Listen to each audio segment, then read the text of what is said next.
అనగనగా ఒక కథ విందామా? అత్తాకోడళ్ళ కథలు. వెనకటికి ఒక ఊళ్ళో ఒక విధవరాలు ఉండేది.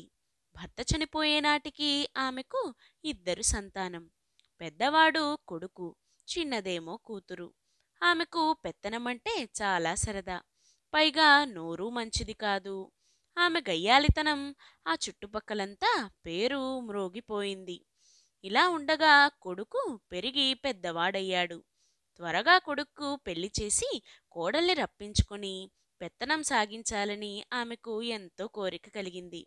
కాని ఆ గయ్యాలికి తమ పిల్లని కోడల్ని చేయటానికి ఏ తల్లిదండ్రులు ఒప్పుకుంటారు? పాపం, ఆమె చాలా ప్రయత్నించింది కాని ఒక్కరూ తమ పిల్లనిస్తామని ముందుకు రాలేదు. చివరికి ఎలాగో ఆమె బంధువుల్లోనే ఒకరు తమ పిల్లనివ్వటానికి ఒప్పుకున్నారు. పిల్లని చూడటానికి విధవరాలు బయలుదేరింది. పిల్లని చూసుకుని సంబంధం ఖాయం చేసుకుంది. ఆ తర్వాత పిల్ల తల్లితో ఆ మాట ఈ మాట మాట్లాడుతూ, ఏమండి, మన అమ్మాయికి తినటానికి ఏమంటే ఎక్కువ ఇష్టమండి అని అడిగింది విధవరాలు. మా అమ్మాయికి ఆవకాయ అంటేనూ అప్పడాల పిండి అంటేనూ తగని ఇష్టం అనుకోండి. ఇప్పటికీ నేనెప్పుడైనా అప్పడాలు వత్తుదామని పిండి దగ్గర పెట్టుకు కూర్చుంటే అటొచ్చి కాస్త ఇటొచ్చి కాస్త మొత్తం మీద నేను అప్పడాలు పట్టడం పూర్తయ్యేసరికి 10 అప్పడాలకు సరిపోయే పిండైనా కాజేసి తింటుంది అని చెప్పింది ఆ కాబోయే వియ్యపురాలు. కాబోయే కోడలు పక్కనే నుంచుని ఇదంతా విన్నది. అత్తగారు తనకిష్టమైనవన్నీ చేసి పెడుతుంది కాబోలు అని మురిసిపోయింది. ఒక సుముహూర్తాన వివాహం జరిగింది. కొంతకాలానికి కోడలు కాపురానికి రానే వచ్చింది. అత్త ఎంత గయ్యాలిదో అంత పిసినారి కూడా. కోడలు కాపురానికొచ్చిన తర్వాత తను, కొడుకు, కూతురు రోజూ ఆవకాయ వేసుకుని తినేవారు. కాని కోడలకు మాత్రం ఒక్క పూట కూడా ఆవకాయ వేసేది కాదు. అంతేకాదు, కోడలు కూర్చున్నా తప్పే, నుంచున్నా తప్పే. శుభ్రమైన బట్ట కట్టుకున్నా తప్పే, ఒక పువ్వులు పెట్టుకోవడానికి కూడా లేదు. ఒక పండుగ చేసుకోటానికి లేదు. ఆఖరికి మొగుడితో అత్త వింటుండగా మాట్లాడ్డానికి కూడా కోడలు హడలి చస్తుండేది. పాపం, ఆ పిల్ల మొగుడు కూడా తల్లి చేతిలో కీలుబొమ్మలా ఆడేవాడు. అలాగే అష్టకష్టాలు పడుతూ ఎలాగో కాలం వెళ్ళబుచ్చుతోంది కోడలు. ఇలా 4 ఏళ్లు గడిచాయి. విధవరాలి కూతురికి కూడా పెళ్లి ఈడు వచ్చింది. ఆ పిల్ల అదృష్టాన త్వరలోనే ఒక సంబంధం కుదిరింది. పెళ్లికి ముహూర్తం కూడా పెట్టుకున్నారు. పెళ్లి ఇంకా 4 రోజులుందనగా అత్త కోడలు చేత అడ్డమైన చాకరీ చేయించి పెళ్లికి కావలసిన పచ్చళ్ళు పెట్టించింది. కాని ఆవకాయ, అప్పడాలు మాత్రం తనే పెట్టాలని నిశ్చయించుకుంది అత్త. కోడలికి ఈ రెండూ అంటే ఇష్టం గదా. అందుచేత కోడలు ఆ రెండూ రుచి చూడకుండా చెయ్యాలని ఆ గయ్యాలి పట్టుదల. ఆ రోజున అత్త తనే ఆవకాయ ఊరబెట్టింది. అప్పడాలు మరుసటి రోజు చెయ్యాలనుకుంది. ఈ సంగతంతా కోడలు చూస్తూనే ఉంది. ఆ రాత్రి కోడలు మొగుడితో ఇలా మాట్లాడుతోంది.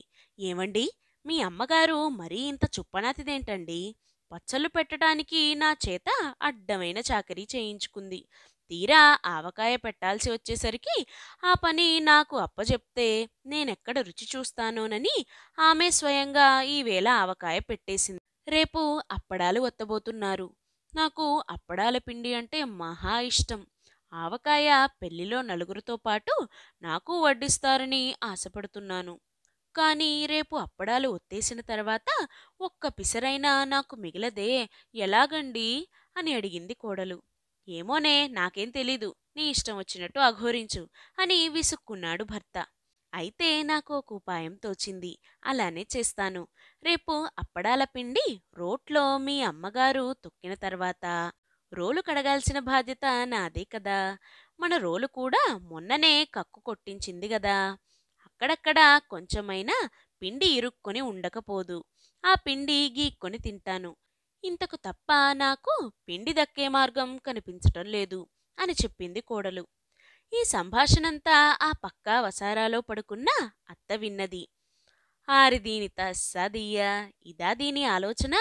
నేనేనా అంత తెలివి తక్కువ దాన్ని అనుకుంటూ అత్త ఒక్కసారిగా లేచి వంటింట్లోకి వెళ్ళింది. ఆ రాత్రికి రాత్రే అప్పడాల పిండి రోట్లో తొక్కింది. తర్వాత రోలు కడిగి పారేస్తాను, ఇంకా అది గీరుకు తినేదేమిటి అని రోలు కడగబోయింది. కాని ఆమె పీనాసిది గదా, అందుచేత రోట్లో ఇరుక్కున్న పిండి తనే గీరుకుంటే మరో అప్పడానికైనా రాకపోతుందా అనిపించింది. అలా గీకుతుండగా పిండి రాకపోగా ఆ రోటి గరుకుల్లో గోరు పట్టుకొని చిగురు అంటి భగభగ మంట పుట్టడం మొదలుపెట్టింది. ఇదిగాదు పద్ధతి, రోట్లో పిండి కాస్త నేనే నాకుతాను, దాంతో నా కడుపు నిండినట్టూ అవుతుంది, దాని కడుపు ఎండినట్టూ అవుతుంది అని ఆలోచన తట్టింది అత్తకి. అంత చక్కటి ఆలోచన తట్టిందన్న సంతోషంలో అత్త తన తల ఒక్కసారి రోట్లో దూర్చింది. అసలే బోడి తలేమో ఒక్కసారిగా ఇరుక్కుపోయింది. పాపం ఏం చేస్తుంది, పోనీ అరుద్దామంటే దవడలు కదపడానికి కూడా వీలు లేకుండా ఇరుక్కుపోయింది.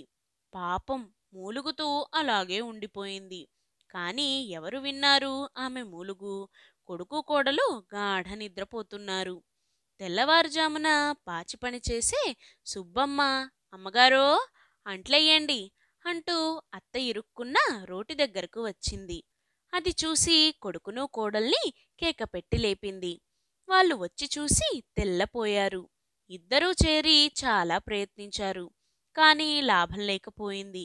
అప్పుడు సుబ్బమ్మ, అయ్యగారో, మీరు ఒక్క పాలిగా ఎగిరి ఆ అమ్మగారి నడ్డి మీద సతికిలపడండి, తల దానింతటదే వచ్చేసిద్ది అని సలహా ఇచ్చింది. సరేనని కొడుకు అలాగే చేశాడు. అత్త ఒక్కసారిగా ఇవతల పడింది. మొహం వాపు నడ్డి తీపుతో పెళ్ళైపోయేదాకా ఆమె లేవలేదు. ముసుగు పెట్టుకు పడుకుంది. ఇలాంటి మరిన్ని కథల కోసం మా ఛానల్ని సబ్స్క్రైబ్ చేయడం మర్చిపోకండి. లైక్ చేయండి మరియు షేర్ చేయండి. Thank you.